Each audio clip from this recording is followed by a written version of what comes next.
Hi, it's me again with Corel Draw Tips and Tricks, and somebody emailed me, wanted a chain around a irregular object, like around some text, and I've erased it because I didn't want to infringe on their idea because it is pretty cool. But I just started over and I just drew a shape. This isn't the shape I used.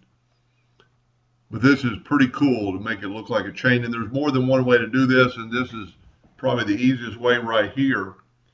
And then I'm going to try to make a second video where you could actually have some other links. But if you'll just take your rectangle tool and make a rectangle, and then with your ratio locked right here, let's go ahead and type in 1 inch.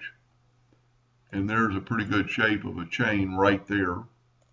Now what you're going to want to do, and it would be go to effects and contour this 1/4 of an inch.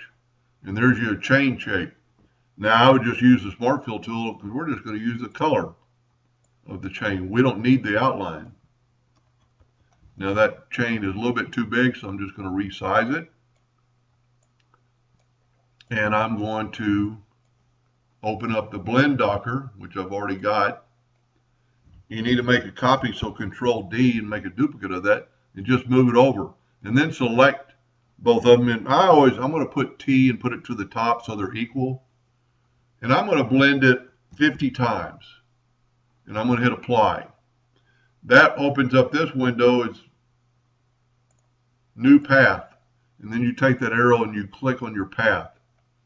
Now you click on blend along full path. Now you see it's kind of funny, so we need to check right here, rotate all objects. And there you go. Now it's a little bit close together, so let's lower the number to 45. And it's still not as good as my first one on this corner, but you get the idea. And it's still not perfect. Let's go 40. There we go. That looks a lot better. Now that's one way to do a chain. Now click on your object, go to Arrange. You probably have to select all of it. Go to Arrange and Break, Blend Apart. And then let's zoom in and we'll get rid of our path.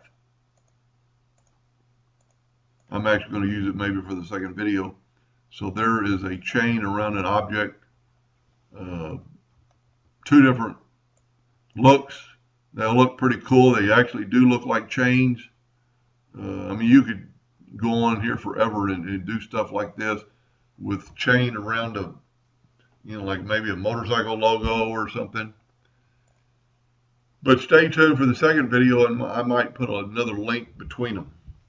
Hope that helped a little bit, and thank you for watching.